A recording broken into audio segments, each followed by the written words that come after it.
started. Call it a meeting to order.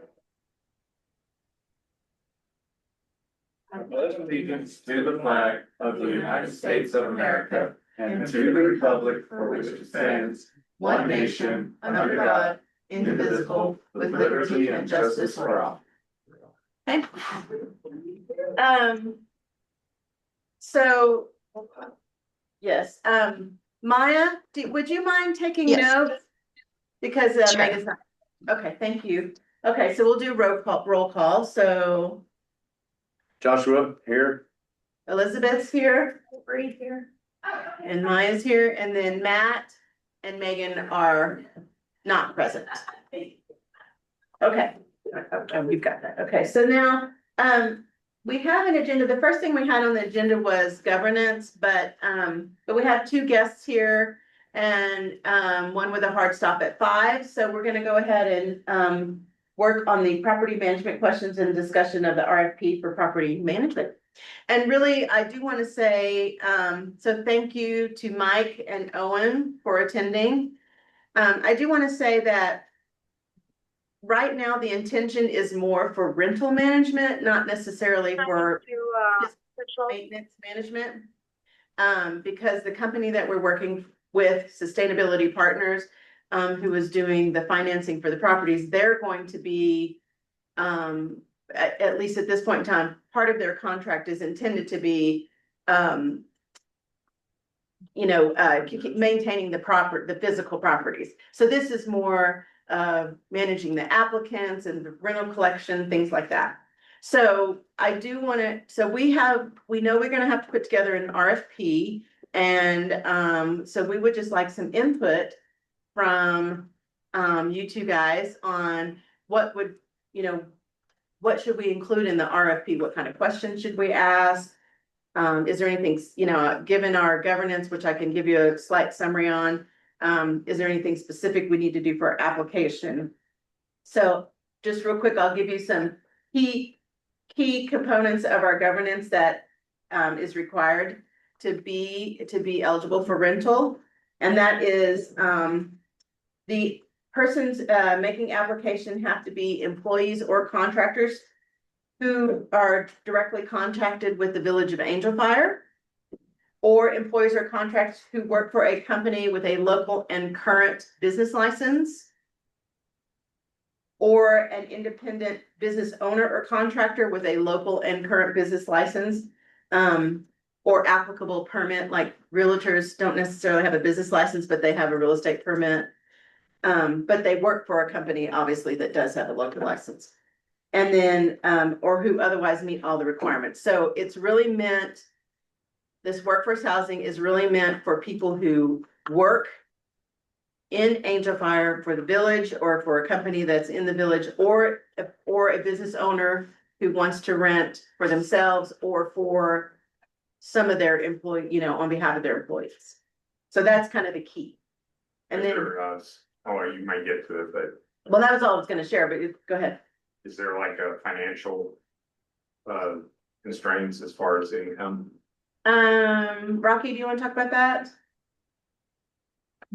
There will be, yes. Yes, we're entitled to follow the average median income level of the county, but in our situation, they have given us a little grace and given us a little higher rate.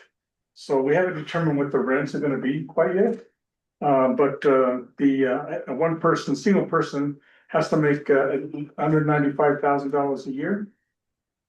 2 people occupancy, I believe, is in about 120. I don't have the exact numbers, but about $120,000. This is combined income for 2 people living in the same household. And for 3, I think it's around 138,000. And for 4, I believe it's 145,000 combined income. And that doesn't include children, so a family of 4 would still be able to qualify for the 145,000. And would these are all 3-2s? They're all Yes. 3-2s, yes. Yeah. Or did we not do any 2-2? No, we did all 3-2. They're all We just did a 3-2s. smaller. The Clark unit is a little smaller than the other unit, just by about 8 feet, I think. But it's still there. And if just one person apply, could one person get rent a 3-2? They can, if they want to, yeah. and they could even have a roommate.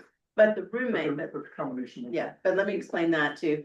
What we've said is that if a person is going to have roommates that do not meet the familial status or, of that either the Village of Angel Fire ordinances described, or the Fair Housing Act describes as, family members. Then other applicants also have to meet the eligibility requirements for working for the village so you can't move in and then get, your two best buddies that work in Taos there. They have to all be working. Anybody who is responsible for a portion of the income, a portion of paying the rent needs to be on the applicant, has to be on the applicant and has to meet the requirement. Even a couple, Right, if the husband works here and the wife works in Taos, they wouldn't work out. Well- It could work out, but their combined income. So they would still look at the combined income, but they could apply because one of At them. least one person right, is working here. right, but the wife would fall under the spouse would fall under the Fair Housing Act family. Right. Right, so just because she works in Taos would not be, or he or she worked in Taos would not be held against them, but, okay, Solid. I don't know initially. okay. And once we so we do have, that was one of the items that's on our agenda is to go through, we got the feedback from legal. And so we're planning on, finalizing that today and sending it to council for final approval. So once we get that, we can obviously distribute that to each of you for, if that helps as well. So, so any other questions? Mike? No? Okay, I don't think we can hear you. We can see you, but we can't hear you. I I'm could good, read- Elizabeth. Okay, there you go. Okay, I could read your lips, but I guess your scope of when you're putting in an RFP, is it gonna be up to the property manager to confirm everyone with, who's an Angel Fire, who's not, or is that gonna be a Yes. village employee? So in our governance, we said, let me see here. I read this morning. I believe we said that would be determined by either the village or their designated property manager.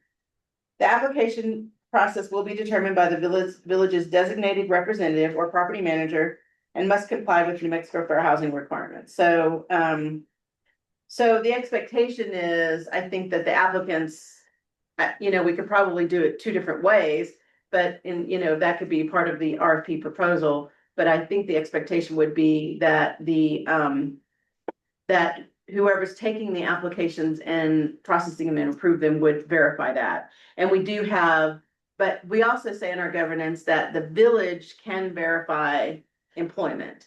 So, if we need to make it to where the property manager or the rental management company needs to verify employment, we could do that as well. I mean, so if the current properties that you manage, and I'll ask both of you one at a time, when you, I know you have a few long-term housing. Yeah. Do you do the income verification on those? So when the flow would be, we manage 8 long-term rentals. Okay, And the flow is that the first thing they have to do is submit a credit report. okay, And federal housing requires you to use set credit stop and maintain it. So if it's 650 and somebody comes in at 630, mhm, you can't decide, oh, I like this person, I'm gonna rent to them. right, And because if the next person gets a 630 and you don't rent to them, then you can be in trouble. okay, I think we're looking at the other, making too much, if they can't be in the house. yeah, but I think we would wanna follow the federal housing requirements. The requirements. Fair housing You requirements. can set the credit Okay, level. I can't even remember what ours is that we Mhm. use for those houses, but we're dealing with homeowners that. Where they have a fiduciary responsibility to them mhm, to make sure that the property is, being rented to somebody who can Right, mhm, pay things back. Now, we can have if somebody put somebody else on the lease with them or sign cosigns, Mhm. we can go ahead and do that, but then they're on the hook if something goes wrong. I don't know how that would come into play with this. Right. If you have to look at everybody's income, because then maybe if they're on the lease, then their income should be counted. Right, So it could be a complicated factor, but okay, we certainly don't do anything right now where we, go back every 3 months and say, I need a copy of your pay stub. So that's gonna add mhm. a pretty big additional layer to I know. Well, and I, managing the process, but I think it's definitely necessary in this Mhm, case, because that's specifically what this is for. mhm, You certainly wouldn't want somebody to get a job just so they can get the housing. Right, and then Quit and go right. to work with somebody in house or somewhere else. right. So I do think there has to be a monitor level of this, Mhm. but And But we do the have, first 30 are basically going to the village employees, so. I mean, we assume they are, Working. yeah, yeah, I mean, personally, You're gonna kind of know. I always think, everybody. I'm gonna be different than everybody else, but I have employees that come from Taos, from Cuesta, everywhere. And they're not living in those places because they can't find a place here. They're Mhm. living there because their families are there. Right. And this is where they come to work. So sometimes I think people maybe are more optimistic about, people who wanna live in Angel Fire versus live in Cuesta or Right, Guadalupita or Taos, but, certainly if they all get sucked up by the village employees, then that's fine and great. I would be sad if like one person goes into a 3-2, my opinion, Right. that's not really, Yeah, we were trying to, I think we were trying to see if they would have to have we could kind of discuss that, would they have to have a roommate? I I don't know if we should do recall. that because, I mean, 2 of my 10 employees are eligible via the cap. Cause everybody else, all the other 7 or 8 make more than the cap. Right. I don't think we didn't put that in our governance, but, we did. Say that just one person could, cause what if you had like a doctor come to town that's single, do you want everybody to be required to have a roommate? I would Right. say no. So I do wanna say too, that we did have the monitoring level of continued eligibility in our. Governance, we need to check back on that box to see if she removed the every 3 months or just, requirement but, that was the intent, was we wanted to make sure that we had the opportunity to go back. Because it could be that somebody does come in and they're only gonna work for the summer. For the mountain biking season or the ski season, but we don't want them hanging out there in that, or tying it up. Just because they have now decided to go work in Taos, that would not make it, especially if we have a waiting list, so. yeah, and I could just see it being, I'm 100% for it. Mhm. I'm just saying the monitoring of it, I can Mhm. see one person being below the threshold, renting it, and then Mhm. there's 4 of us other people living there with them, and I'm not sure how you would monitor that or stop it. You would almost have to get the people in, Yeah. the people in the neighborhood to like, let them know, hey, this is for this situation. If Mhm. you can tell that other people live in there, you need to let people know, or, Mhm. this is gonna be in jeopardy, Mhm. type of a situation, but, I Okay. mean, I think it would take a level of village monitoring more Okay. than that property manager could, like, Okay. saying, hey, we're gonna come in every 2 months, we're gonna go into the rooms. Nobody's gonna want to live there if you do that. Well, I mean, the reality is that, we go into our long terms, at least every 3 to 6 months, depending on, how long they've been in there, and we look at the property, how well it's being kept. I mean, if it's a single person and you go in and there's clearly people living in 3 bedrooms, then, Yeah. it's gonna have to be that's where I'm saying, I think it's gonna have to be the village to be the person that says, you can't do this, well, you're gonna be checking, other municipalities do that. Okay, I mean, I've read about the ones that are in Telluride and different ones, and they get checked regularly, and the moment somebody, they verify the employment and, the moment they don't get that employment, they have to leave that property, you know, because you could have three people renting it together, if one of them, Mhm. you know, leaves their Angel Fire employment, you know, they're gonna need to leave, Yeah, you know, they. that person will, and the other two, Yeah, the yeah, other two can stay, but, right, okay, but they're not gonna have to sign a new lease because. right, yeah, Suddenly that person's gone.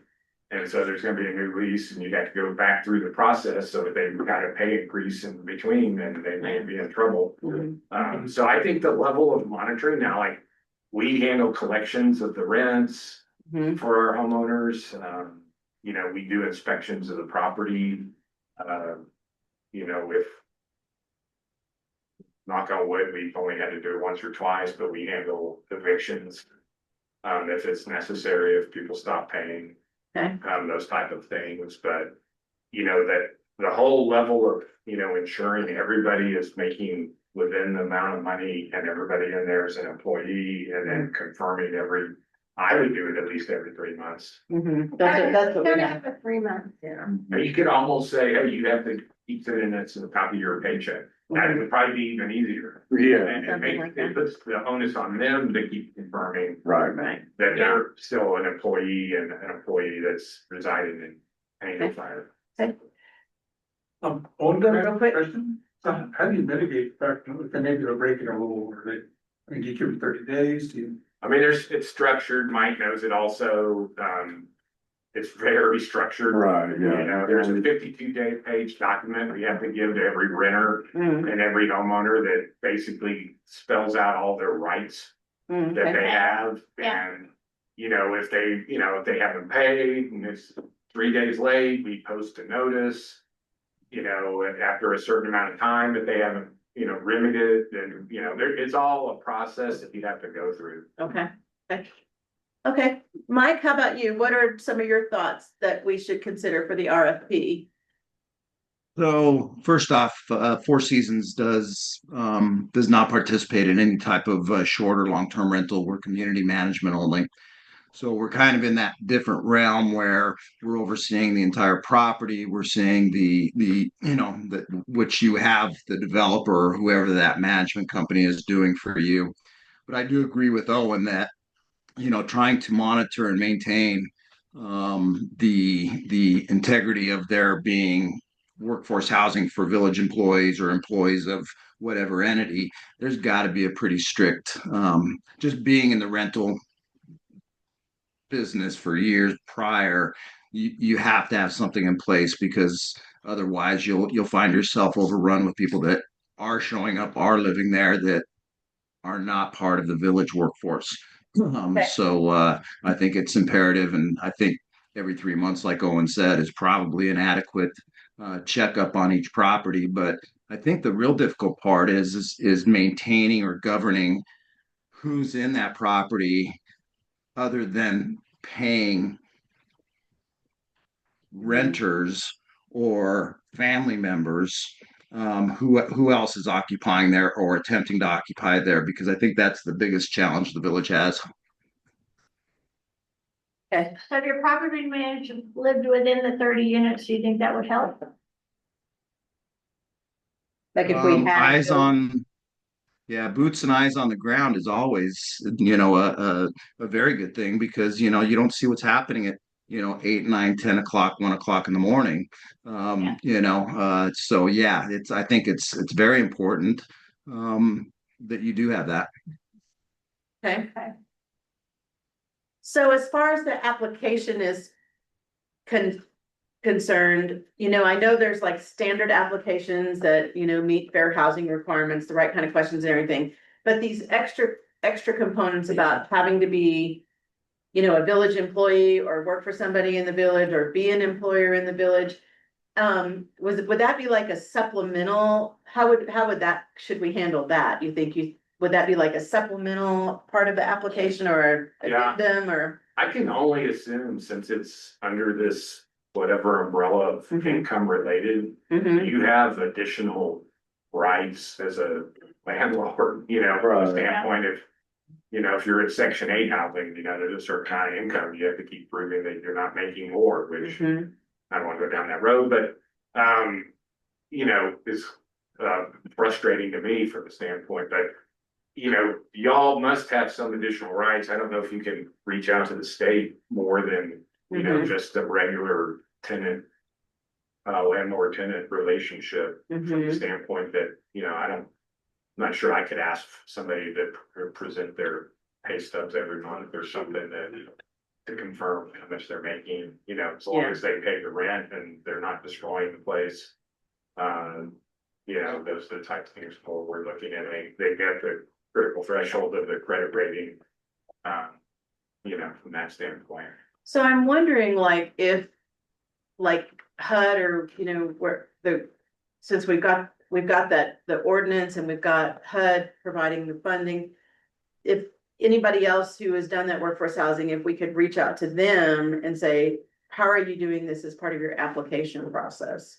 How are you making sure that this is happening? Instead of, because if we don't make that clear up front, we're gonna get a lot of applicants that are just gonna be, you know, I mean, they could be people who wanna come here for the summer and just wanna rent. And so we've gotta make it clear up front that that is a criteria and that, you know, they're automatically gonna be rejected if they do not meet those criteria.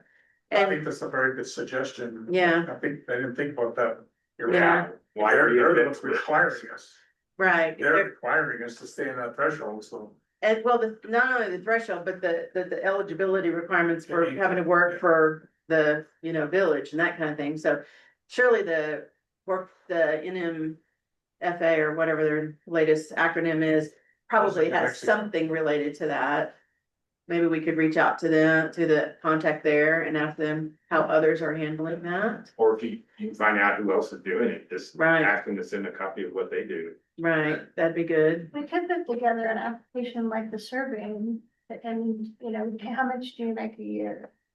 Well, And then if they get you, they answer it, it opts them out, you know, like, I'm sorry, you won't qualify. as long as my only hesitation for that, I mean, I'm not saying we can't do it, but the only hesitation for that is. When it comes to rental and fair housing and residential uniform relations act and all those things. I wanna make sure that whatever application we're using is fairly standard. And so that we don't ever get ourselves in trouble, you know what I mean? So, and the state is really good about putting all kinds of those things out. So, do you agree with that, Owen, and what you? Yeah, I mean, Yeah. I think, I like the idea of finding out who's doing it now and asking them. And to see what start- they use, see yeah, what they use and start from there, you know, Right. because they may have already gone through the painful process of figure out, lessons, you know, Yeah. and how often do they check, you know, how do they check people? You know, I mean,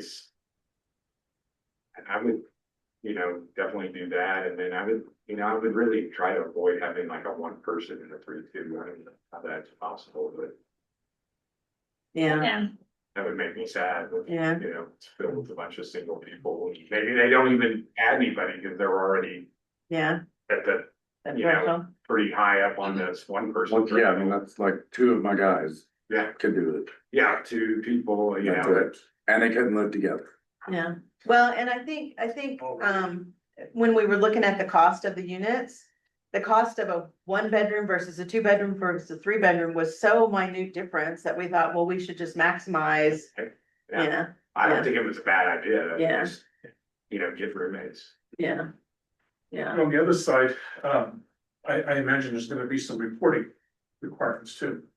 To the oh, housing New Mexico, and that might dictate a few things. If I'm Yeah. gonna report on things, I'm he gonna. said there might be some reporting requirements, or they may come and do an audit, that'd be good for us to know. Yeah. Because if we're gonna do, yeah. And I will say, the last time, at our last meeting that we had, Jake mentioned that, I don't know who did this, maybe Rocky, you were involved, but did an analysis of hiring a village employee versus hiring a rental management company. And they thought that the rental management company was probably gonna be more cost effective than hiring a village employee to do that, and maybe a rental management company will be more objective because it's not you know, their buds that they're working with or whatever. At the same time, they're not on the site. Right, so, but this whole thing about making sure of monitoring the continued eligibility as a potential thing that the village may need to do, we'll just have to work through that as one of the options, so. I think a big part of what you get, the flip side of things is when you do have to get rid of somebody and they're not willing to leave Mhm. peacefully and voluntarily, is that what's that eviction process look like for the village? And is there a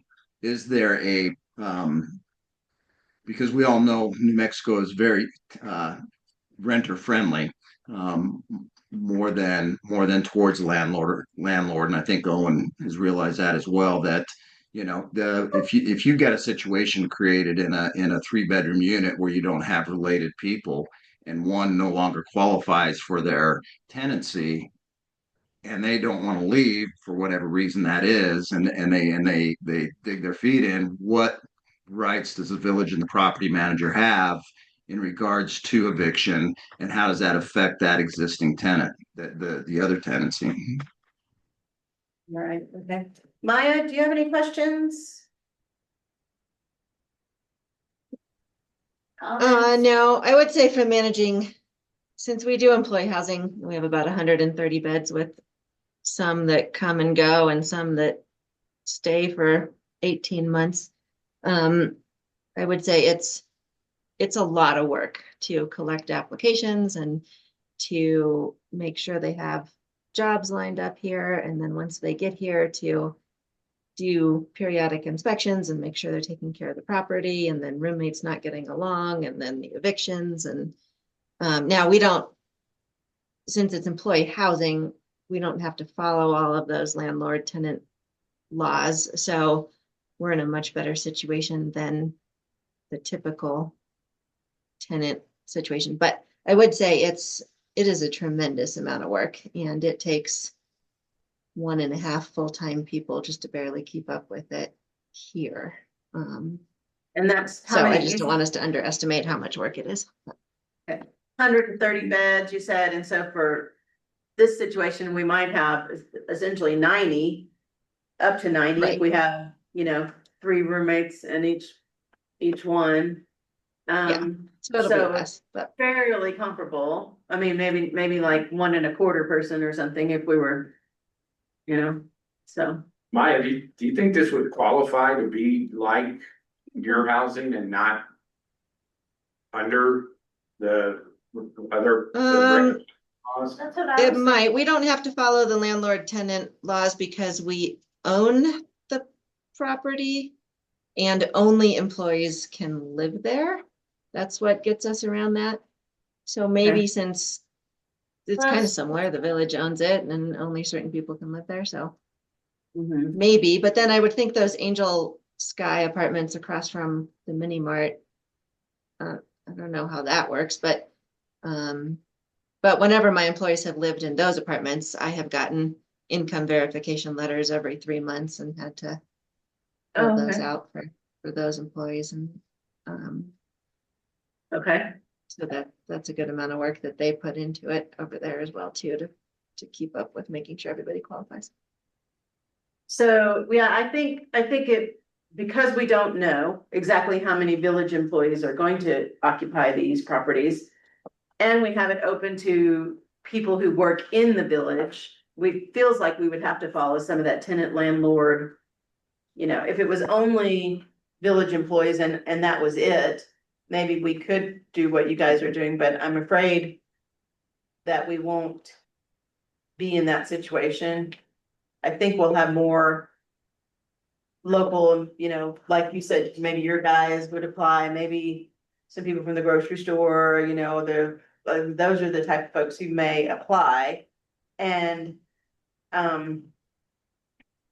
the one thing too that we wanted to make sure was that, you know, we put in order of priority that the village employees, the people who work for the village of Angel Fire would have first priority. And we're gonna talk about lottery process here in a little bit, in the case that we had too many applicants, but Would there but we be, need to make sure that that's okay too, so. Legal didn't seem to have a problem within our governance, so. is there a benefit between a month-to-month contract versus a year or 6-month contract? I mean, we only do Long-term, 6 or 1 year, but we do maintain some employee housing. Where they're basically there while they're employed. nothing. And that's similar to what the resort does.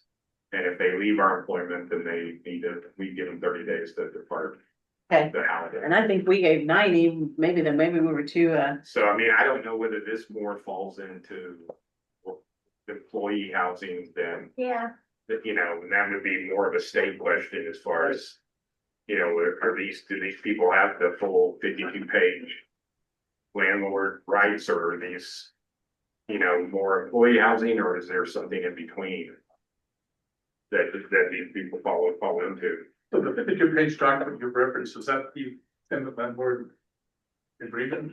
Mike, what's that? UOF? I can't even remember. It's a 5-letter acronym. renters' rights, yeah, URA, like a bill of rights for. The what? URA, URM. It's like a 5-letter acronym that 47 pages, 52. Okay, Yeah. I have to look it up. so, We had to do it in a class every 2 years, but I keep yeah, it's forgetting. the owner rental act, URA. Yeah. UORRA. Okay. I can get it for you. It's a good draw there, Owen, but yeah, I know what you're talking about. okay, You don't have a choice. If you're a realtor, you probably had to take a class on it, so. well, I didn't do property management, so I think they require it anyway now. it's probably that uniform residential relation, That's it. that's it, okay, yeah. That's it. Yeah, okay. I had thought, I can't remember exactly what you said. Month versus. Oh, yeah, so we do have, in our, 2 things I wanted to mention in our governance. Happy if you guys think we should change it, we'll have to send it back through legal, but, we do have a minimum requirement of 3 months for rental, because we know that there's some people that just come in for 3 months. And we were giving 90 days to have to leave once they no longer meet eligibility. And I think that discussion came from input from someone, just because of, you know, having to move and all that, but is that too generous, do you think, for having to move out after 90 days, versus 30 versus 90? I think it says either by the end of the 30 months or. Right, by the end of their lease or 90 days, whichever is shorter, I think. Yeah. Is that what it said? Yeah. So just curious what your thoughts are on that. Mike? Well, I think given our lack of long-term rental inventory, I really think that you can't expect somebody to go out, especially in the dead of winter, when all rentals are consumed, and try to find something in a short period of time. So, you know, I think 90 days is more than adequate, and probably as much time that it would be needed for somebody to find other housing, which probably is not going to be in the area during peak times. So I think 90 days is a good target for that. If it's a voluntary, leave. It was also because if we check proof every 3 months. Right. Then we might not find out until yeah. Okay. To work. I would hesitate to do a 3-month lease though. I mean, we're looking, this is for people who want to make a fire their home, right? I mean, it's Yeah. not True that they want somebody to. that wants to come in and work for the ski season. But we have to think about not just this unit, what we're building, future also has to be in this. And so Maya, do y'all still, even though you have 130 beds, do y'all still have excess needs versus what you have for applicants? I mean, do you have more applicants than what you have beds? in Yes. Peak seasons? Yeah, Yeah, in the winter, yeah. we'll run out by October. All beds will be taken for the Okay. winter season. In the summer, Yeah. we never run out. Okay, but that's what I was thinking, that we knew, and we did say in our governance that. Like an employer can't come in and say, you know what, I want 15 of your 30 units. That would have to be approved by the council.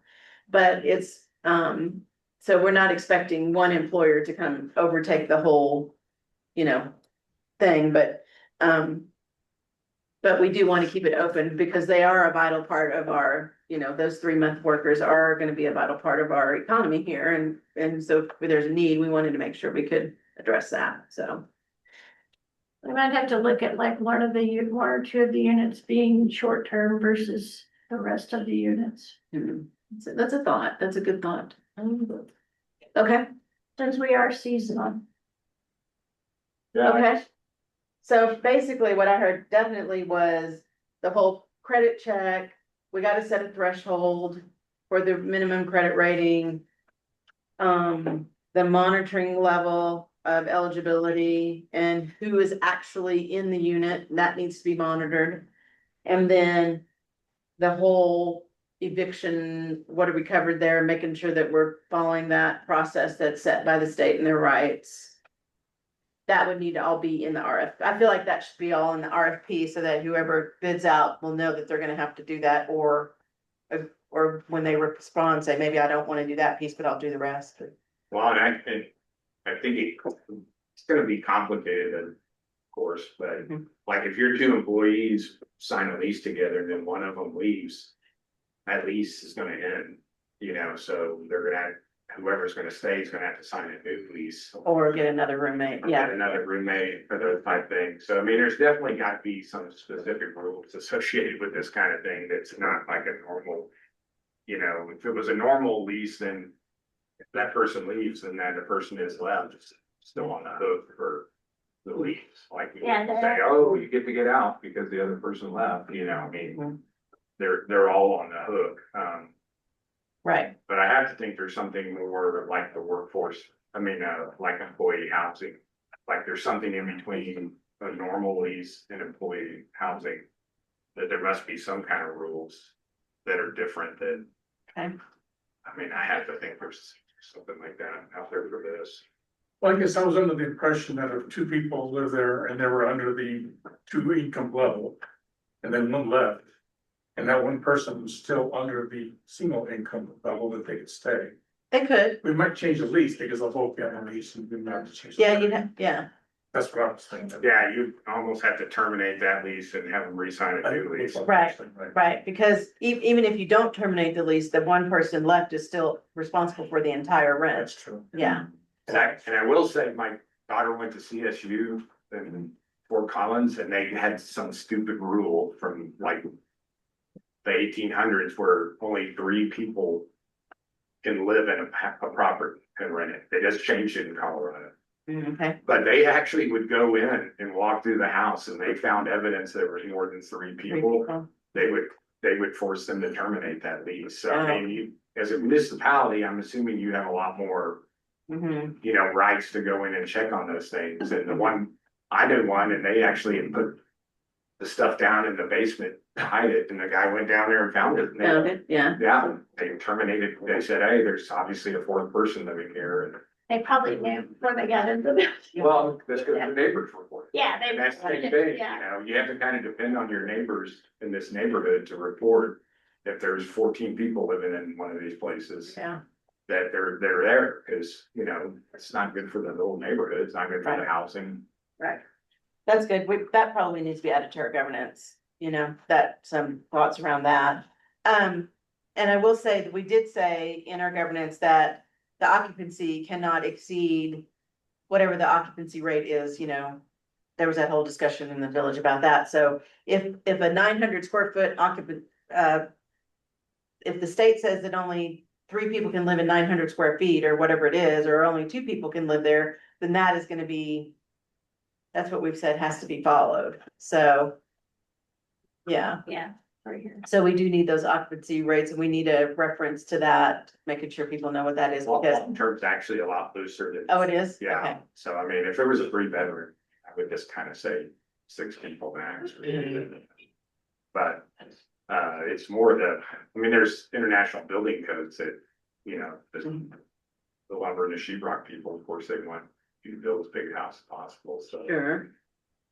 Is it, but I know there was some discussion early on at the beginning of,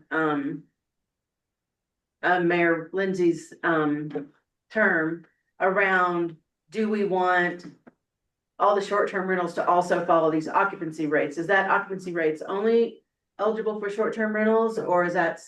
Yeah, they passed something, but it was really for short-term rentals. Oh, okay. The argument was is if you produce something for short-term rentals, that it needed to extend to long-term in individual houses, Okay, but it didn't go that way. okay. So like, so for example, if somebody had a 3-bedroom home and they were saying that it could sleep 15, that probably exceeded the occupancy rate. We ended up doing a metric by bathrooms. Oh, okay, okay. So whatever that, I but wondered how it got to bathrooms.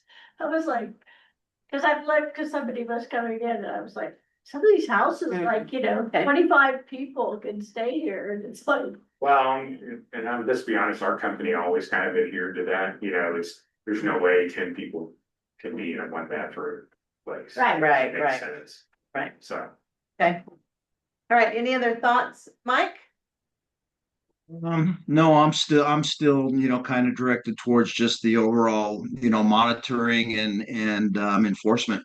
I think Okay. that's, that's where you kind of have to weigh it out, whether you have an on-site management or you have a property management company that is, has some platform in place to do that type of, and truly it comes down to 24-hour ability to monitor. What the occupancy is, and I'm not talking on a daily basis, but on a periodic basis, who you have coming and going. As Owen knows, with long-term rentals, you can rent to 2 people in a 2-bedroom condo, and next thing you know, you got a boyfriend there, and then you've got someone else coming in, and you've got 5 or 6 people living there. So it's the monitoring and enforcement that really I think is the difficult hurdle for this project. Okay. 4 dogs and 3 cats. Yeah, we did say we need a pet policy. We haven't set a pet policy, but we said we do need one. And I think I'll probably look to Sustainability Partners to help us define that, because they're ones who are maintaining the properties. And pets are gonna be a significant amount of maintenance related items, so. Okay. Well, we sure appreciate you guys joining in. That helped a lot, and it even brought up some additional things that we need to add to our governance. I hate that we're gonna have to circle back with legal on it, but we're gonna have to. We need to. Overwhelming Yeah, document. I know, but we need to, because we need to be covered, so. Okay, Yeah, it's a long-term rental management just to be completely honest, it's almost a community service part of our business. Mhm. Short-term rental is much more. We The would- main thing. yeah. We do it just so that we can make sure there's places in town for people to rent, so. okay. And we do have a few other companies in town who do long-term rentals, right? I think Maya, you were gonna reach out to them. I know like Brenda Brenda Johnson does, I don't know who else. I like that, Maya, that you mentioned that income verification from the Angel, whatever those names of those apartments are, because we probably need to follow up and just get some information from them. Well, there's Section 8, Yeah, it's. Yeah, so. okay. And do they have a property manager on site? Yes, They do. I believe so. We're I know not that really- The owner lives here with it, No, I think it's Arnold. so, but they have a cap, like if you don't get it's actually credit if you make above it. Pretty low. Pretty low. And, we actually interviewed people and we didn't pay them cash, they wouldn't work for us, so.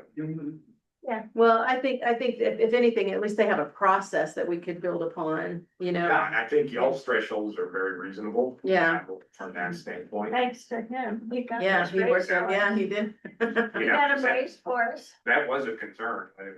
I saw the first numbers, I was like, oh, it's not gonna be able to get away with Yeah, anybody in I there, can feel different, right, build right, these houses, not put anybody in them. right, so. But I would definitely reach out and find another municipality that built something like this in New Mexico and just plagiarize from them, at least as a start. Right, I think that's a good idea. Yeah, that was, Okay, Thanks. well, thank you so much. Appreciate your input. Thank you, Mike. You bet. Thanks, guys. Yeah, Thanks thank for having you. me. Uh-huh. Okay, all right, so then we can move on to governance. So was everybody able to read? The, the document that I sent, were you able to see the changes that legal made? Yeah? Yeah. So I will say, when I read through this, there was not any, what I would call changes in intent at all. It was more wording changes to me, more of a, so I was on the fence, I was on the, mindset that we definitely accept all their changes because I didn't see anything that significantly changed our input. But now, so I'd like to hear what you guys think about that before we talk about other things that maybe now need to be included. So Josh, what do you think? I agree. They just changed wording. Yeah, there wasn't any intent. for- Mhm. Laura, did you think? Yeah, no, What did you think, Maya? Yeah, I agree. Okay. Just words. So I think we can't vote here because it's a work session, but we can definitely set up our next meeting and then we can vote on number one, accepting their changes. And then number two, maybe we need to talk about things that these guys presented that we need to consider adding. So if I go down the list. Oh, and one other thing, they did recommend that we split this document into two. But really the only thing that needed to be split was I think there was a section that they highlighted in a different color at the end, this property management partners for administration or something like that. They want the governance document and then they want a separate document on the recommendations to council. And I think that's fine because I think ours here says something about council should do this and council should do that. So I think we've removed those items and put those, on the last couple of pages where it says what recommends the village council the following. So section 4, we'll just separate that in a separate document. Okay. Okay, so now. that might be where we need to add some of the things that just came up. Yeah, yeah. So now if I go through, I'll tell you what notes I kind of took, and then, of course, Maya, you can read the notes that you took as well, and then we can highlight the ones we think would be something that we need to add. I think we talked about the credit report within the fair housing requirements. That would be in the application process. The setting of a credit rating, I don't know what we should do about that. If that would be something, maybe we have council recommend or. Cause they're saying they want that, they have a minimum threshold for and maybe we need to set a minimum as well. I just don't know what the recommendation would be for credit rating because Yeah, we're already going by income. And, right. And if you have, do you guys do any kind of recommendation for credit rating? No? No, I've never been concerned with credit because they have to prove that they work here in order to get into the housing. So I know that Okay. they have a job. And then I know that if they lose their job, they won't be able to continue living there. So I've never been worried about whether or not they'll pay rent, really. Okay. So I wouldn't go as Well- far as to check credit, I don't think. Yeah, I mean, but on ours though, I mean, you could make whatever and still not pay your bills. Right. So I feel like we definitely need to do credit report. And The challenge may be on the ones that say that there was more J1s, for example, then you could put in beds, I don't know how credit ratings or things work for international people. Just don't know, they don't. So I just don't know what we would do there. So that's something that we need to think about. And that could just be like a student loan or somebody that knocked their credit out. Or it might be a lack of credit cards, or they might not have a credit score just because they're. Well, yeah. Then that whole point about the cosigner comes in, I suppose.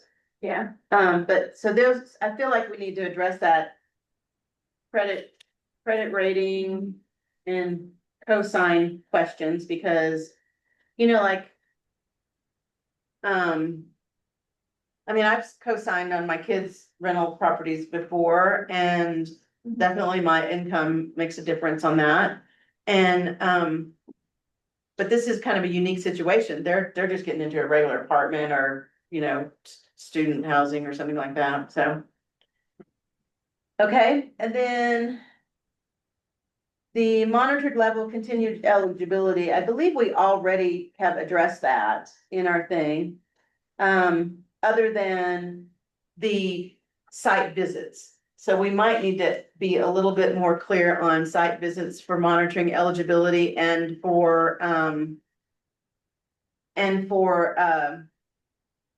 verification of occupants.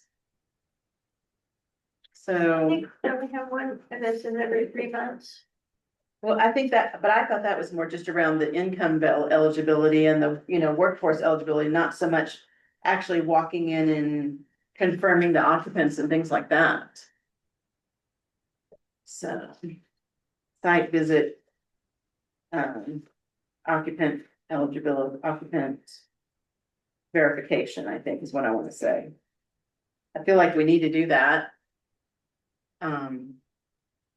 And it would be good to know what other workforce housing Yeah. things are doing that, so I think that's a big thing that we, I was gonna say that, Elizabeth, that when I look into who else is doing that, and look at maybe what the housing in Mexico is required as far as reporting, that kind of thing. It might flesh out some of those answers, Okay. you know, answers to the questions. okay, So, and I just think we need to make sure we get it in here, and then they talked about, so in the RFP, collections of rent, inspections, evictions, 52-page document on having to move out on the rights and all that. Must monitor occupants, would we do an addendum? We need to figure out how that, application process is, but I think that will come out, flush out with Rocky. And be sure to have the eviction process in place, lease changes. We did say in here that, you know, we addressed having people to move out after a certain number of days, but we didn't say that if the occupants change, that the lease would have to be, the lease itself would have to be altered, so we need to put that in here in our governance. I've always just done one lease per person. And then that way, if somebody moves out, you don't have to redo the other people's Okay, leases. As much as possible. There'll probably be some You're gonna situations have- where you can't do that, but even married Mhm. couples, I make them each sign their own lease. And that way, if they Oh, break okay. up, I don't have to redo it all over again. but each lease agreement says that that you're responsible for the entire rental, regardless of whether you have other lease applicants on. Okay, Right. or in the event. So that may you're not work in this situation, but worth considering at least. Yeah, I mean, I think that's a good idea because I mean, you know, my son did have a roommate and that was exactly how it read. It's like, even though there are 2 applicants, you know, 1 or more applicants on the apartment, that each of them is responsible for the full amount in the case or in the situation where the other one doesn't pay their rent. Yeah, that would. Do you Yeah, have and that a copy- happened. Do you have a copy you could email us, Maya? Of that agreement? Okay, that would be great to see I that. think putting that in the lease. Itself, Yeah. rewriting. the lease. Right, I think so. That's a good Make idea. sure in the lease it says, like, you and your roommate get into a fight and say, "Oh, our roommates no more, you covered the rent, so play nice." Yes. eliminate a lot of work. Well, since So we it's like, are we making a lease a lease agreement? Well, there's this thing in here that says applicants for housing must provide proof of employment. I think somewhere I did say something about each person who has to sign the lease agreement, so maybe I'll read back through it and I'll make a recommendation on what that could be. Yeah, I think there was something. Yeah, I can't remember exactly where it is, but, So I'm a little, there's yeah, two different issues. There's one not having enough money and there's one having too much money. yeah, That we're strict to require that they can't make more than something. Their income would be combined. Yeah, Right. no, but I mean, it's like, like most people that rent are worried that the people don't make enough that they can't pay. Right. But we also have to be at the other end of the spectrum where if they start making too much, Mhm. then we get in trouble, right? And a lot of I'm just confirming that I've got that That's a right. So constraint. it's like we have to look at both ends of the spectrum. Yeah, that's a constraint that the village is under because of the rent. And I think that, so that would be another question, because whenever you go and apply for rent, usually there's some requirement that says you make X, you have to have 3 times rental eligibility. So say like your rent was 1,400, then you need to make 1,400, like 4,200 a month in order to get in certain buildings. And so maybe we do need to set a minimum income requirement as well, because We have to set both. yeah, or whatever, so if you're applying, because that way you gotta ensure that they can actually pay the rent. So I know we worried about the top, but if we got somebody coming in that makes $10 an hour and works part-time and applying, well, yeah, they're not exceeding the top, but can they even pay the rent? So we need to think about that too. There's gotta be that would be another question about, I'm sure somebody that is already going through this process has figured that out. That very well could be like the wife, part-time worker. So, cause yeah, I mean, One person, though, they're only making $1,000 an hour. yeah, it might They be, meet the requirement, but. Yeah, Right, but they but can't can they actually pay the pay. bills, yeah. Yeah. The bill. so, and like when you, and I think there are some, I mean, usually when you're going to purchase a home, there's your house, your rent cannot, your monthly payment cannot exceed 28%, I think, and then 35% for your rent plus utilities or rent plus everything else. So I don't know if I'm trying to think back when Brenda, well, I mean, we rented a little apartment here for my daughter. I just can't remember what the questions were on her application. But I'm the one who rented it, so it wasn't, so, Yeah, it was based on your income being Yeah, high enough. not low enough, yeah, right, And that's the odd thing. We're like, is your income low enough? right. Right, but now we need to make sure that it's also can meet then we need to think about that, too, that's a good. Cause like a doctor isn't gonna be qualified because he'll make too much. Yeah, that's true, Maybe. maybe not. Minimum income requirements of minimum combined income of applicants, I'd say.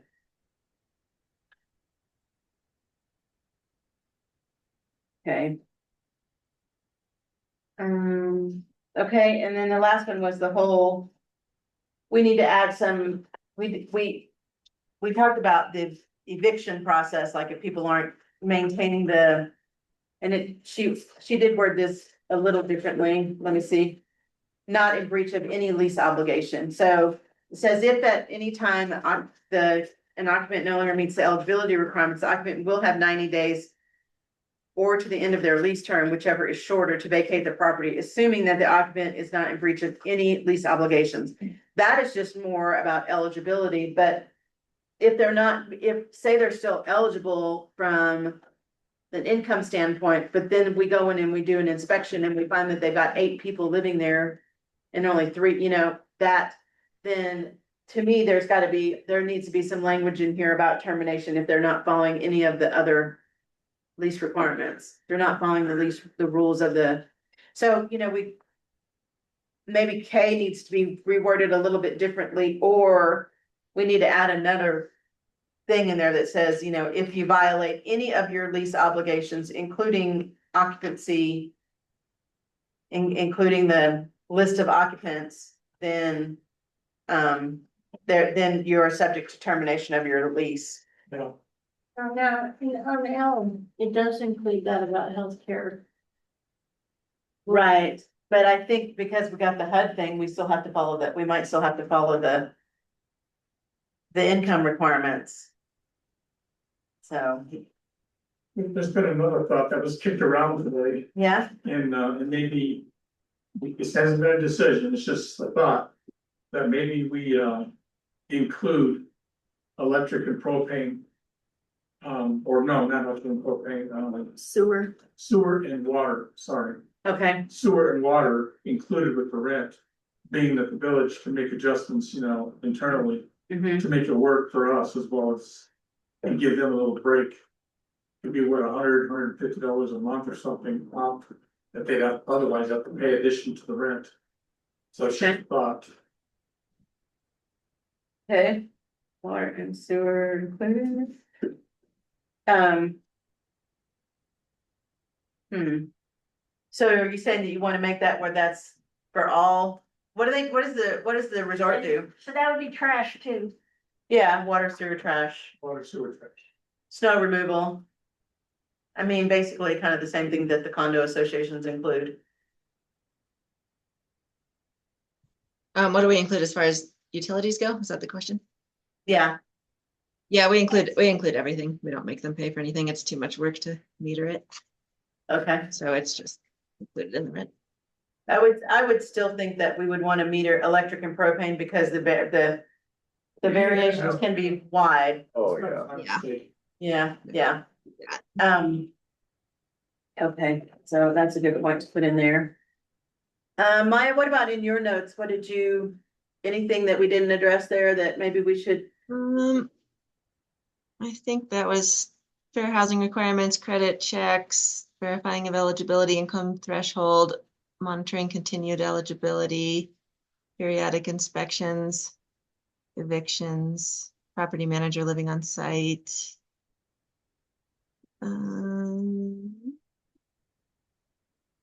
Yeah, that's all I have. So Okay, so the property manager living on site might be one of the recommendations that we put through to the council. Yeah, I think we need to do that because Jake was saying they didn't think it was practical, like to have to pay somebody to just manage the 30.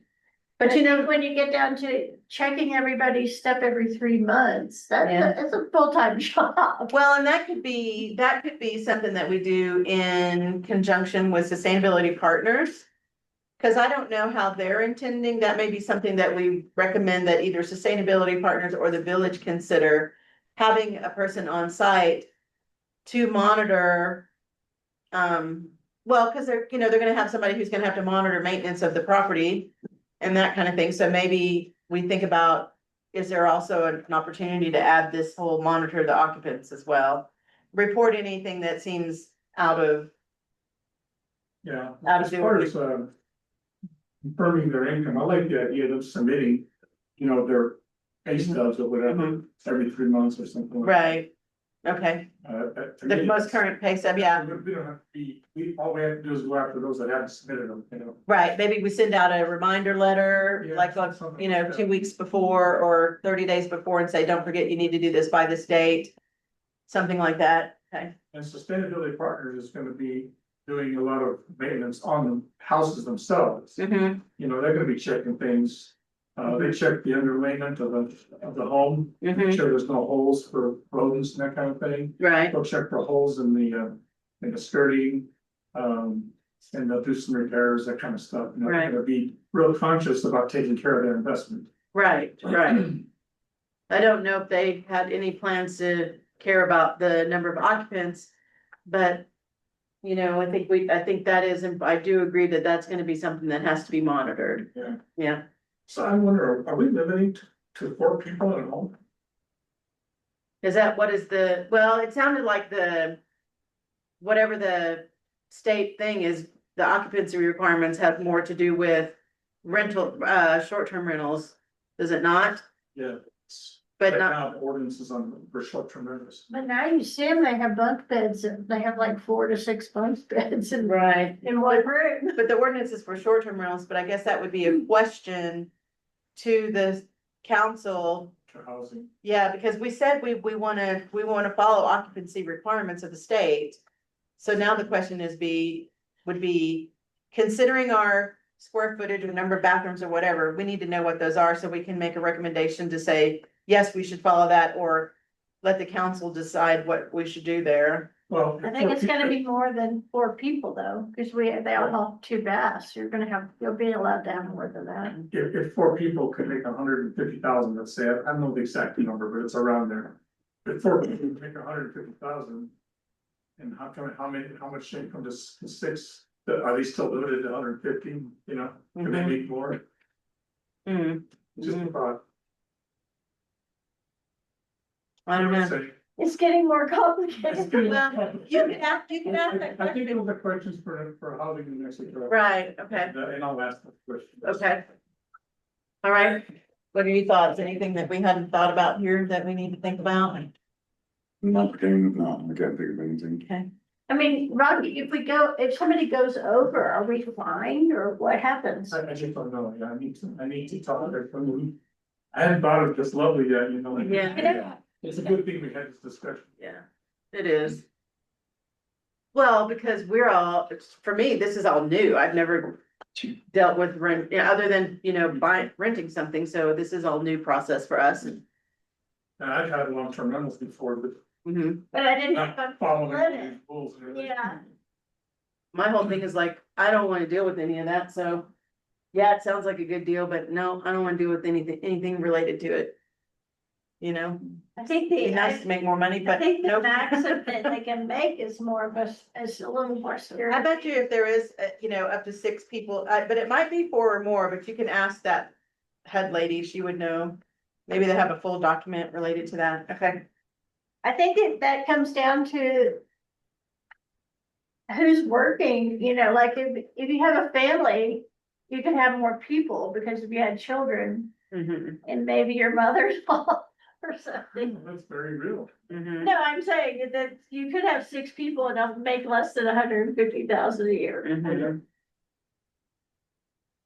But if everybody was working, you couldn't, there's no way. Yeah. Okay, so. Like I said, we can't vote on anything, but I think. What we'll do is we'll set our agenda up. For the next meeting to say. Vote on the legal changes, and then we also need to like. One or more of us need to make some. Like recommendations for some of these additional adds to the document. And then we would have to highlight those and say those would have to go back to legal again. So we may, I'd be willing to come up with a first draft, Yeah. recommendations. yeah, Based on what I hear from housing, based on what I Okay. hear from someone that's already doing it, okay, maybe in Red River or a couple that are already doing workforce housing. okay, Get those collected and come up with a draft, I'd be willing to do that and you Okay. all could flush it out and that'd be great. finalize it. If you could get a copy of the lease or something too, because how much should go in here versus just the lease? Yeah, like the applicant process, the application that they use, that would be And great. if you could send that lease, Maya. Yeah, the one that you, okay. All right, so. Well, this is good because there was a lot more that we need to consider, so. Okay, so then. Anything else on that we want to talk about on the. Governance and the splitting of the document? I mean, we'll have to probably address it, we're gonna have to address it again for sure, so. Yes. Okay, so then the other item that was on our agenda was the presentation on the lottery, so unfortunately Maggie couldn't make it today. But she summarized she and I talked earlier today, and she summarized her findings in an email, so let me just pull that up. And I'll read to you what she said. Maya Lori, okay. Megan, here we go, okay. So she said that lotteries are, based on the research she's done, lotteries are primarily used for deed restricted property purchases by workforce housing authorities. And that for rental properties, the preferred method is using a first come, first served wait list, having the property manager supply an application which is time stamped at the time of submission is preferred for this. There are some exceptions, like rental complexes that opened recently in Vail and Avon used a lottery because of high demand, but overall for rentals, the application and wait list timestamp is preferred. So I agree with that. The one thing that we did say though, is that even if, let's say we get we have a village employee, like 2 village employees that come in and you know, everything's full and we've got more applicants than we needed. So village employee number one, village employee number two, they come in, get them timestamped. Lowe's employee number is the third applicant, and then a village employee is number four. We say that our preference is for village employees, so I think we still need to say that the timestamp matters, except in the cases of this order of priority. So, you know, the order of priority is, number one is gonna be a village employee. So if there's 4 applicants and 3 of them are village employees, then they're gonna be in order of priority based on their timestamp, if we decide to go with the timestamp method. And then the next one would be the employee that applied that is not a village employee would then get bumped by one applicant there. And then, and even like an employer, say like you decided you were gonna rent a place to throw a couple of your guys in, that would even be below, that would be the 5th applicant of all those, even if you put yours in first, you know, that would kind of be the way that would work. So, You could put a time frame too on that lottery where they had to respond within a certain amount of time. And if they didn't, then what do you mean? first come, first served takes time, you know? Mhm. I think, I get what you're saying. I think since we're just starting with these 30 units and we're trying to get, I think we could open it up to only village employees Mhm. apply now, and then if we have more, then we open it up to the general. That's not a bad, you know, maybe like for the first Just one time 3 frame. months or whatever, yeah. Or for the first, yeah, that's a good idea, because we know that's their priority. And then we'd open it up to the second round, and then we would open it up to anybody who's eligible. And then it would be based on timestamp and still order of priority though. And we'll know pretty much because these first 5 are gonna be up pretty soon Right, in October and We need to know get- if yeah. village employees take on those 5 right away. So Let's hope. that's an Maybe. update that you If need to not, give them. If not, If not, I can, I've got a new guy this week. I talked to AJ over there at Alpine, he said, I got 2 people that really need. Yes. So there was That a. need help. Yeah, there was quite a bit of discussion at the last council meeting regarding the construction. So Rocky, would you mind giving an update to them about that? Because I've heard it and I know what it is, but not everybody has got the most recent info. If you don't mind, is that okay for us to add that to the agenda just for an update in a work session? It's a work session, but it's not on the agenda though. It's not on the It's agenda. not on the agenda. So But maybe, there's no open area for the public here. okay, so, all right, well, we'll add that. So anyway, so. Talk off record. Yeah, Next time. So anything else, anybody else want to make a comment about lottery? Any thoughts around the lottery process? Does anybody think we should do it differently than? I see why the can- timestamp, because that legally protects you, you're not being biased.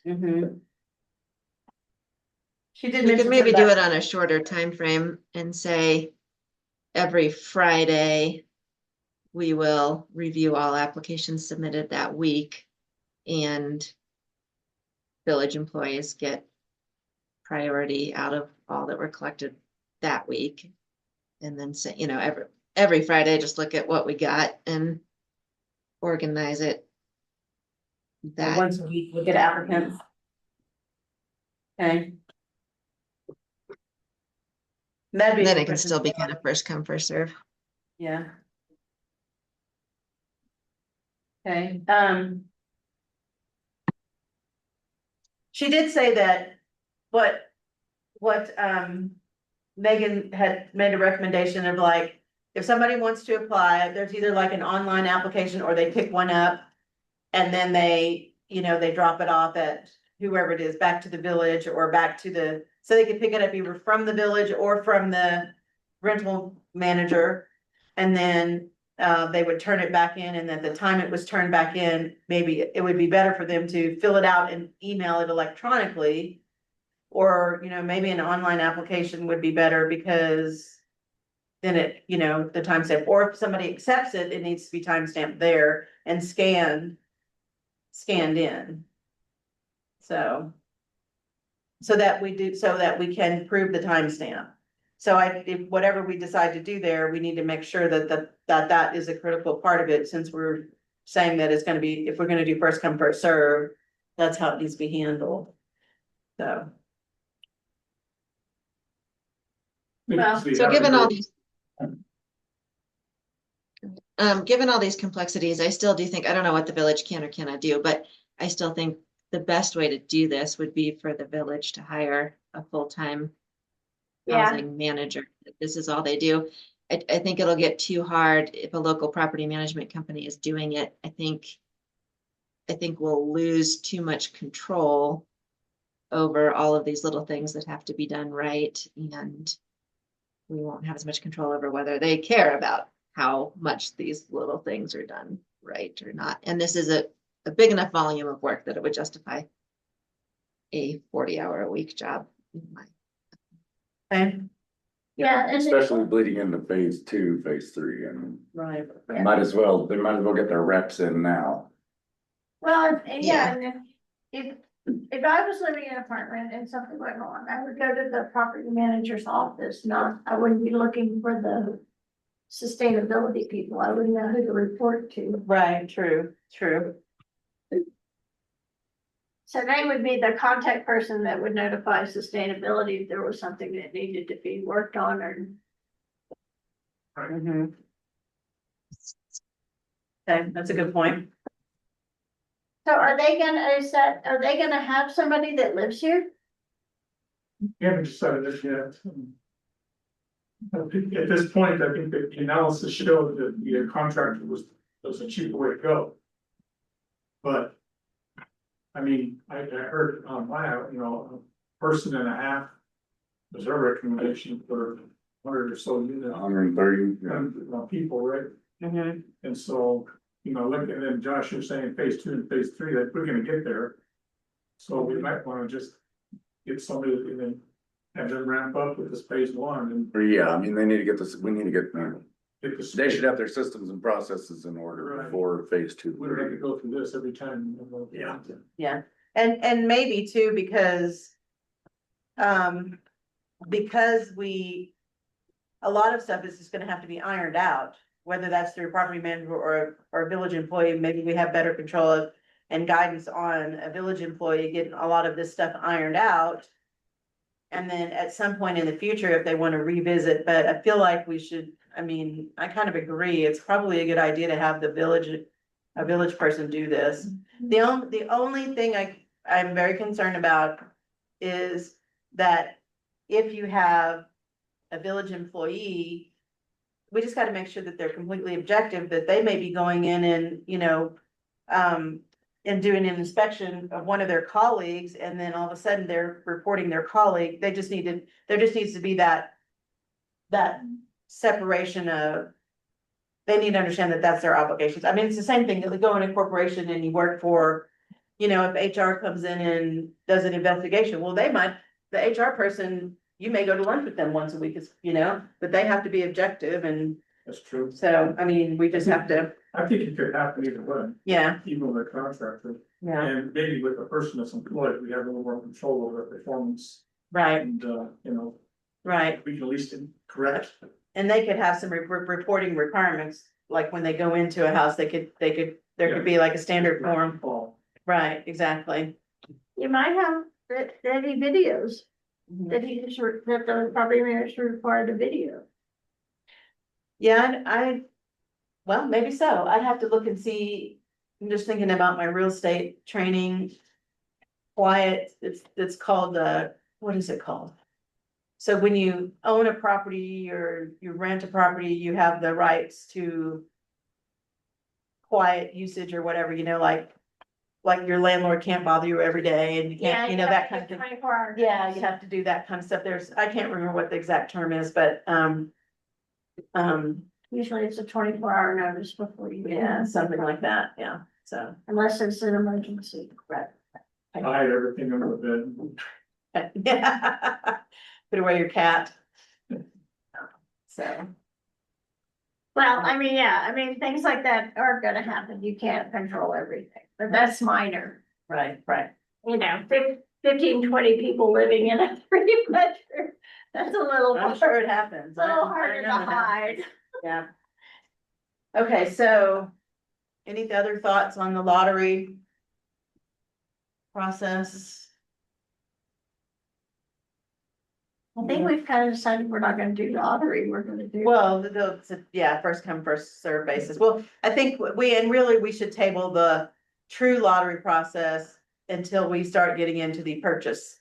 If that's what other people are doing, Yeah, so, I agree. I like Corey's idea, open it up with yours for. yeah, I do How too, many days, and then at that point, okay, it's anybody, no whatever. right. Yeah. Let me know when anybody can apply. All right, so we still have, it's 5:23. We still have a few minutes, so if there's anything else on any of these topics on the thing that we need to discuss, let's go ahead and do that, and then we'll set a time for our next meeting and the agenda for our next meeting. So, So I guess, like, I guess I am, maybe I'm clueless. What is the average person making now? Like that, if they're $20 an hour is their pay? that would be $3,200 a month for full-time, 40 hours a week. So Yeah, I think. 3,200 times, that'd be 36, that would be 38,000 or so, 40,000 a year. Yeah, 'cause I think $25 an hour is roughly 50,000 Okay, a year. So is that like the average was being made now? it's hard to tell because. It's hard to tell, I mean, Because our median income at DVD is $58 an hour. Okay. See, But that's we're what, probably one of the highest paid and the only year round, yeah, that's what I'm the saying. highest paid and the year round. What people are making That's a- this income. well, and our median income here is driven by so many, like retirees. I mean, they, whatever Yeah. they're reporting as their income from their, I know that Brad is trying to raise the income to, what is it, $20 an hour? I thought it was 20. He wasn't, he doesn't want anybody making less than $20 a month. I thought Jake said pretty much the village had realized they couldn't get anybody for. Yeah. speaking of your income eligibility requirements, I don't know that anywhere in here, because we didn't know that when we first drafted this governance, that we need to put in here that it meets, that the total sum of all the occupants meets the Required. the thresholds. So we need to put that in our governance as well. Yeah. You wanna put the actual numbers in them? No, I think we should keep that as a separate document So we have to change. and refer to that as a, so that that can be updated when it needs to be, and then we don't have to redo the governance. Right. Right. So let's add that as well. We will have to have a separate. Rocky, what was the two-person income? Guessing is 127,000. I mean, yeah, That's less. It's close. Yeah, yeah, I mean, I might could get two people in one for a short time anyway. okay. See, that's the other thing in the 3 month, I think it has to be proof of employment and the pay stub, so you know what Right. the amount of their making. I do like that we set it up where the employees are responsible for sending in their employment verification and, every 30 days. And the only thing about that is, like Maya said, like the people across the street, they actually do a request for income verification. And that way, it's not modified or whatever, but they could provide it, you know what I mean? So that way you verify they're still employed, but we need to think through that and see what. We need to make a recommendation on how that's gonna be handled and. Well, I mean, if they have to verify all of that stuff, then it's just a paycheck stuff, says they work Yeah. for so and so, and then they make this much, Yeah, Yeah, I think they just have to bring in their pay stub, Original rich. yeah. Like to submit the latest pay stub, Cause then you're Yeah. gonna be hounding employers to get you. yeah, yeah, nobody wants to try to do that. Results on the survey, yeah, just to take a quick survey. yeah, true. Okay. All right, anything else? Yeah, I mean, we can push a lot of that to the. Yeah, I guess that also, but pushing a lot of that to the lease and then making the renter submit that. Mhm. Cause like, I mean, I've had to do stuff for whatever this place is called. Oh, right? yeah, And well. they had to hunt me down. I Uh-huh. can barely make it to my volunteer stuff and keep everything afloat on my thing, much less fill out somebody else's paperwork. Okay, So like making the renter do it and putting a lot of that in that lease is gonna, okay. And Rocky, do you know who's gonna be providing the insurance on the housing? Yeah, the New Mexico Municipal League has given us rates for the Mariner and for the Clark. Okay, do they have anything in their insurance that says you can't have certain types of dogs in the houses? And see me and show the policy, I just know what the rates are. Cause my rental insurance says that for my rental property. Yeah. So that's a good question, if we could find out that. And then, but I also think we need to, one thing that a lot of places do when they rent is when on the application, you have to put. Yeah. Do you have any pets? Number of pets and their, and a description. yeah, and the breeds, cause And the breeds. nobody lets pit bulls anywhere. Yeah. Right, or whatever the case may be. And then there's usually extra deposit for pets. And And a then fee, an extra fee monthly per month for fee. pets, and I think that is, so that will be something that we should do, which should be that, Lisa, that we should do. So like my son David had to do a $300 deposit. Non-refundable deposit for pets, because they use that kind of towards the cleaning fee, and then there's like an extra $25 per pet, I think, per month, so. I wanna get proof of rabies too. Yeah. No, I mean, proof of that, the rabies vaccine it is probably the biggest one. Okay, I've not seen. One that place I for- rented, I had to give like a health, The health latest documents. vaccines, okay, yeah, when we take our cat on an airplane, we have to do the same thing, yeah. So, And you might see if there's anything in the insurance that says they have. Well, cool policy, I haven't seen that. Okay, but I do think we should require pet policy. And maybe because the maintenance of the property is, done by sustainability partners, we might ask them for a recommendation on non-refundable deposit and per month, and then we'd have to decide, do they get that or does the village get that? How does that go? Because if they're maintaining the property, maybe those deposits go towards their cleaning fees or something like that on those units. No, that would come to us, Okay, because their the amount of property management that they're gonna perform will be included in what they charge us. okay. So extra deposit For each plus an one. extra monthly fee. Now we're gonna add that in there, they're gonna build that in. Okay, But there's also built a 5%, flop, if you will, to be able to accommodate those extra charges, so that shouldn't change it too much. so an updated vaccine, I think you need to include in your pet policy that they're responsible for cleaning the outside for their pets. mhm, Oh, yeah. The deposit. That's a big deal. And the other thing is, there's so many complaints, if we get multiple, mhm, a specific number of complaints about your dog, mhm. some action will we have to take in. Well, but their deposit, Yeah, non-refunded. yeah, because you can get noise complaints on animals and you can get, That's a big one. yeah. Complaints about. Animals, Attacking. attacking and or even just, they go in your neighbor's yard to go to the bathroom and, oh, I tell you, we've had experience with that. Yeah, that's. And Kevin does not take it well. I mean, no. Yeah. So, anyway, No, not here, but we Nobody live somewhere else. does.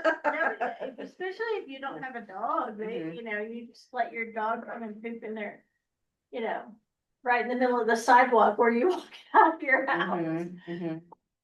It's unbelievable, but yeah, it's a big, Oh, yeah, I get you. it's a big issue. Mhm. Maybe we might have, a lot of places have those bags, you have.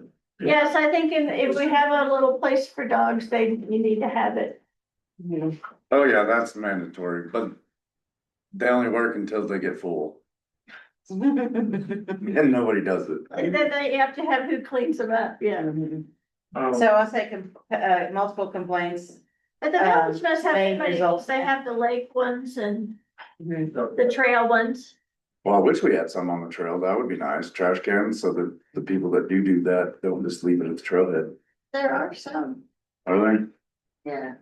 I've only seen bags of dog poop at the trailheads, not trash cans. So, yeah, Right, really, Oh, it's horrible, oh, yeah, well, they drive an SUV, got a big old dog, and then there's no trash can at the end of the trailhead, they're not gonna put it in the car. It's like, just leave it on the trail then. Yeah. Thank you you, don't put it in the Yeah, bag that don't- takes 30 years to, yeah. It's, protected from that. yeah. I'll bring that up if I make it to a trail. Actually, they took the trash cans. I made it to the out. one Oh, before I got, Okay, you got voted in. yeah, no, I made it to like two, then I got Okay. voted in, and then I haven't made it to one yet. Gotcha. Okay, all I right. don't have a lorry. to- Anything else on the pet policy? I think those are the main things, it's that, Just a week's got my. if your I'm supposed to call. pet's a problem for a lot of people, I gotta that figure out my. You're out. calendar, it will not- I'll do the research on the pet policies and so you don't have to do it all, and I'll put a recommendation in for that. Maya, I'm sorry? No, just say, I'll do I get copies of the release and application contract. Okay, And I'll call, Housing New Mexico and find out if there's anything that they can offer as far as guidelines for that. okay, And find out about the reporting, because the reporting could dictate things that we'll need to collect for okay, the reporting, because they're strict on reporting. right, And, I'll check on the greater than 4 people in the home. okay. So who will be responsible for the Insurance sidewalks? policies, sorry, and the insurance policy. Okay.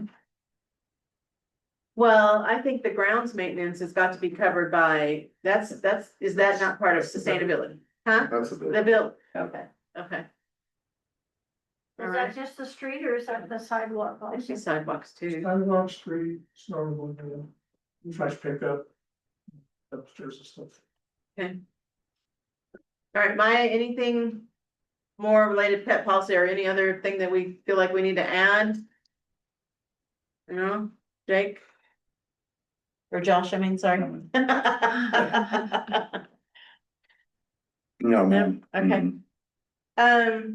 Okay, so let's take the last few minutes for our meeting and set talk about the next meeting. So I think on the agenda, we need, huh? Thank you. Thank you. All right, so for our agenda, number one, we need to, so Matt needs to resign from the committee. So that'd be. I don't know that we need to really, I don't know if we include that or not, but it's just an inform for, to be on record. Can you move into Canada? No, I don't think so, just workload is just Yeah. fine. On that resignation, okay, and then. The second would be to review, vote on legals. Recommendations to the governance document.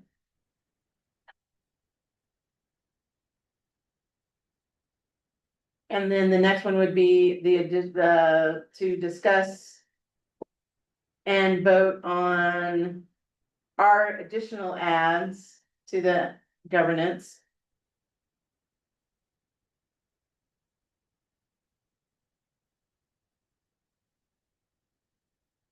And then, obviously we need a report from Rocky and Jake. So that is usually first, I think. On the latest on the construction plans. And then,